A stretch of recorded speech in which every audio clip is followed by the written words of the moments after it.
Greetings to all my physics pals. Paul Lake here with another physics problem solved. I've got a force problem, specifically an inclined plane problem for you now. But this is an inclined plane problem with a little bit of a twist to it. We've got a horizontal applied force on an object that's moving on an inclined plane. So I'm going to show you how to handle that. And of course, I'm going to be using free body diagrams, Newton's second law, and that concept of kinetic friction. So I hope you're somewhat familiar with these, but these are the ideas I'm going to be using to solve this problem. Let's read the problem. In a moving box of mass 75 kilograms down a slippery but not frictionless incline, angle of 20 degrees, a mover finds he must exert a horizontal force of 200 newtons to keep the box from accelerating down the incline. A, find the normal force on the box, and B, find the coefficient of kinetic friction between the box and the moving ramp. And as always, pause the video right now and give it a shot. Try to work this yourself, and then you can hit play and compare your work with mine. And that's always a good way to do things. I do get these problems from my tutoring clients. This is I got this from one of my tutoring clients just a few days ago, and I like it, so I'm going to make a video out of it. If you need a physics tutor, check in the description. There's a link there, and it'll tell you how to get a hold of me. And anyway, let's get started. Now, if you've tried the problem but you're a little bit stuck, I've got something for you here I want to show you. And this is something that when I was a teacher, I would have my students do, not for every problem, but at the end of every unit, we would make what I called a quantity chart and an equation list. So here are the equations I'm going to use. And here's what each one of these variables represents. So net force, mass, acceleration, force of kinetic friction, coefficient of kinetic friction, normal force, weight, or force of gravity. Some people call this acceleration of gravity. I think it's better described as a gravitational field strength, or how hard does gravity pull on something per unit mass? Like how many newtons? It's 9.81 newtons per kilogram. So that's why I like to express it like this. But you can, if it's in free fall, obviously it's accelerating at 9.81 meters per second squared. So think about that as you work this problem. Okay, so repause the video and try again. I'm going to get started on it. All right, so the first thing I like to do is draw a picture of it and write down what's given. So we've got a 20-degree incline. So theta equals 20 degrees. So here's the surface. And we have a box, and it's moving. And it's moving down the incline. So this is my velocity. To keep the box from accelerating. So what we're going to do is we're going to push on this box, and I'll just show it through, but we're going to push with an applied force of 200 newtons to keep the box from accelerating. So, this thing wants to slide down the incline, but we're pushing on it with this horizontal force, and it's not going to accelerate. So V equals a constant. And this is a big deal. You can also put, A equals 0, the acceleration equals 0 here. We need the mass, right? The mass of the crate or the box is 75 kilogram. All right. And so what are we trying to find? Well, for part A,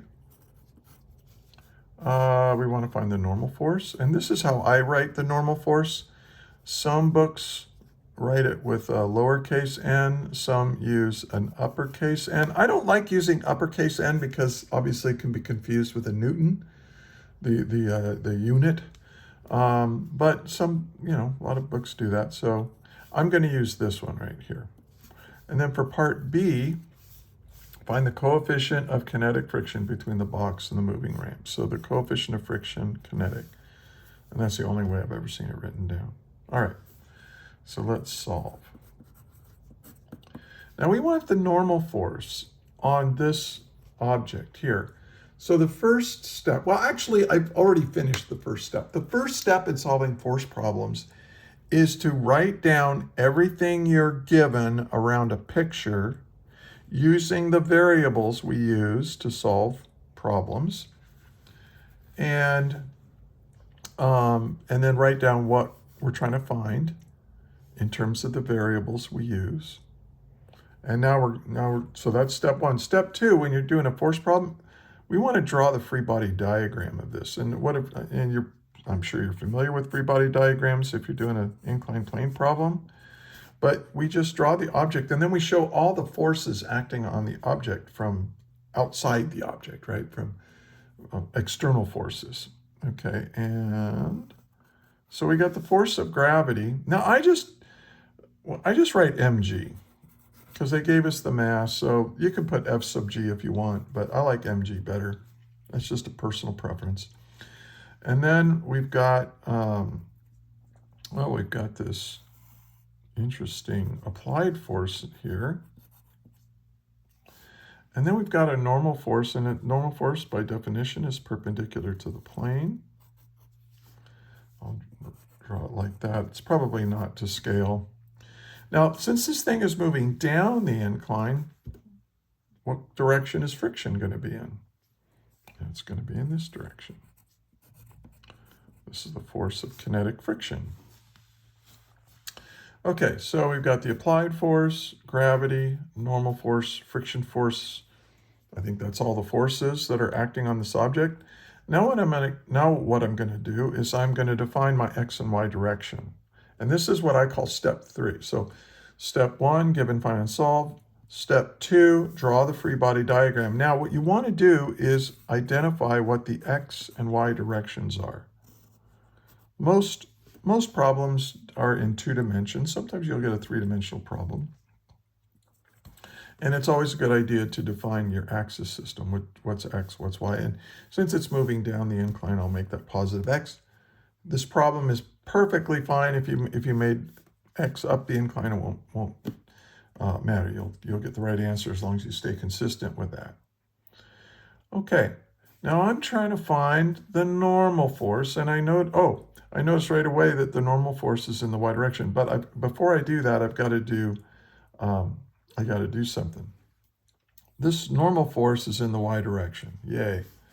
The friction force is in the x direction, or negative x direction, so that's great. But look at this gravity force. Now, if you've done other inclined plane problems, and this is a somewhat advanced one, you need to show the normal component of gravity and the parallel component of gravity. And this component is, and again, if this is my angle of incline, then the angle of incline is in there, right? If I do that, watch my pencil now. So this is the normal component of gravity that's pointed down. Now what happens to that normal component of gravity if I rotate up 20 degrees? Okay, so the normal component of gravity got rotated up 20 degrees. So this is theta right here. Okay, and all right. So now this right here is the adjacent leg. So I'm going to call that mg cosine theta, right? Because mg, the weight, is the hypotenuse. Here's my angle, and this is adjacent to the angle. And remember that cosine theta, by definition, is the adjacent leg divided by the hypotenuse. So you multiply both sides by the hypotenuse, or mg, times the cosine of the angle gives you that adjacent leg. And with the same reasoning, this is mg sine theta. This is always true for inclined plane problems. You can always take your weight and divide it up into a component that's perpendicular to the incline and a component that's parallel or pointing down the incline. Okay, and for most For most of the inclined plane problems, you know, you can move on to the next step, but look at this force right here. Well, it's got a component that looks, oh, and I always draw components as dashed lines. It's got a component that's parallel to the incline, and it's got a component that is perpendicular. And now, by the same reasoning, if it's a horizontal, if you take that horizontal component, but we rotate, not, the FA stays the same, just like gravity did, but it's component that's parallel to the incline, like that. So therefore, this is also theta from here to here. So this component right here is the adjacent leg, and so this is going to be FA cosine theta, and this is going to be the applied force times the sine of theta. So two forces had to be broken up into x and y components. So, you know, components that are parallel, components that are perpendicular to the incline. Okay, it's kind of messy, but we'll just have to be real careful now. Then I look, okay, I want the normal force, and I notice that the normal force is in the y direction. So I'm going to sum the forces in the y direction equals ma in the y direction. This is Newton's second law. So say, hey, add up all the forces that are in the y direction. That will be equal to the net force in the y direction, which is equal to mass times acceleration, but this acceleration is in the y direction. The y direction, perpendicular to the plane. So then I look at my free body diagram. Your free body diagram helps you write the force equation. So this is the force equation in the y direction. Now, what I'm trying to find, normal force, is in the positive y direction. But then I've got mg minus mg cosine theta, because that's, and then it's minus because it's in the negative y direction. And then look at this, minus, because it's also in the negative y direction, fa sine theta, and that's going to be equal to m times a. But what is the acceleration in the y direction?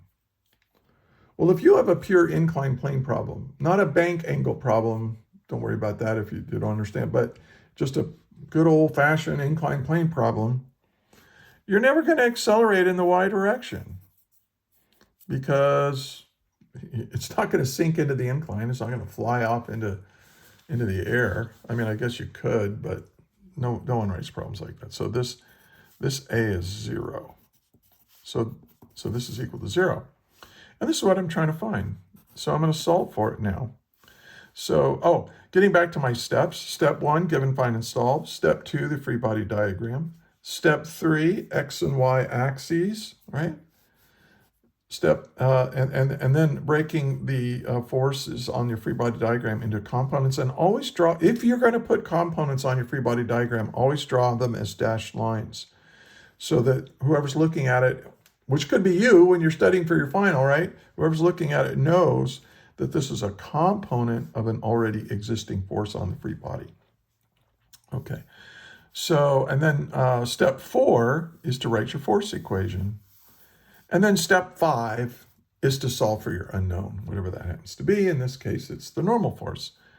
So what I'm going to do is I'm going to put both of these, I'm going to add both of these terms to the other side.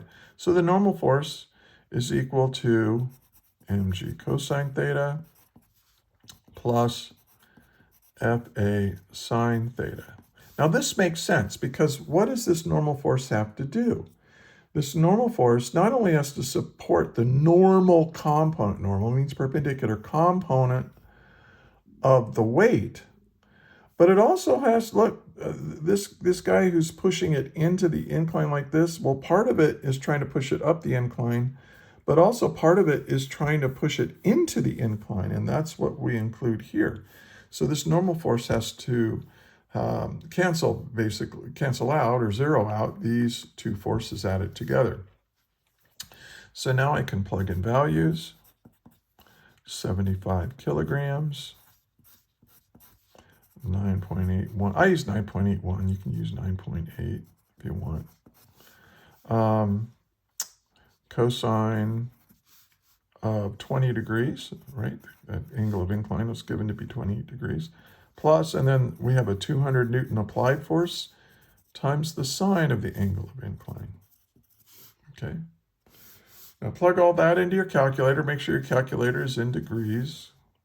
Why do I say that? Because I just screwed up a problem a little while ago because I had my calculator in radians. And when you do this, you should get 760 newtons. And that's my normal force. Yay. And now, let's do part B. We want, this is part A. Let's do part B. Okay, so I want the coefficient of friction. So here's what you do. When they want the coefficient of friction, well, you have this equation. The force of kinetic friction is equal to mu times the normal force. Okay, so this is a basic equation when you're dealing with kinetic friction. You should memorize it, or at least have it on an equation list while you're doing your work. And it's the only thing that really has mu in it at this point. So we can say, all right, well, mu, our coefficient of kinetic friction, is just, by definition, really, is equal to the force of friction divided by the normal force. Well, look, we have the normal force right here, but we don't have the force of friction. So I need to figure out what that friction force is. And, oh, well, that's this force right here. And now that force is in the x direction. So now I got to do this. I got to sum the forces in the x direction equals ma in the x direction. So let's do that. Let's look at all the forces in the x direction. Well, in the positive x direction, I have mg sine theta. And then minus fa cosine theta. And then minus the force of friction. And that's what I need to find, so I can plug it in here. So, and that's it, right? So we got 1, 2, 3 forces on my free body diagram that I've got in there, equals ma. Well, what is a? What is the acceleration in the x direction? And certainly you could have acceleration in the x direction. But it specifically said in the problem to keep the box from accelerating down the incline. So it's moving down the incline, but it's not accelerating. So that means this is equal to 0. And now I can solve for this. So I just add this to the other side. So the force of kinetic friction is equal to mg sine theta, 75 kilograms times 9.81 newtons per kilogram times the sine of 20 degrees minus Fa, which is 200 newtons, times the cosine of 20 degrees. And when you do that arithmetic, you should get 63.7 newtons of friction force. You have to have this much friction force in order to keep this object from accelerating. That's the whole point here. The object is not accelerating. So now I've got this, I've got the normal force. So now I just need to solve for my coefficient of kinetic friction, which is 63.7 newtons divided by 760 newtons. And now we've got our answer of 0.084. I just left it at that. I might have one more significant figure. And there you go. There you go. So look at the problem solving technique here though, because you're not going to get this problem. You're going to get a problem similar, but maybe the applied force is pushing down or going up at an angle or whatever. So you have to incorporate it properly into your force equations. But using given, find, and solve, drawing the free body diagram, identifying your X and Y direction, and breaking your forces into X and Y components. Then looking at what you're trying to find it on your free body diagram. In this case, we sum the forces in the Y direction, you create your force equation and solve for your unknown. And then here I start with what I'm trying to find. Tells me what to do. I already got the normal force, but now I need that force of kinetic friction. And that's in the Y direction, so I write a force equation in the Y direction and solve for that friction force, and that lets me solve for the coefficient of friction. So it's a lot of work and a lot of opportunity to make mistakes, but it was a very powerful problem-solving technique. I do have other lectures and problems on just this material, so check in the description for links to more worksheets and YouTube videos online. So cool. And hey, if you made it all the way to the end, I want to thank you so much for watching. Please like, share, and subscribe. And until the next video, may the net force be with you always. That is all.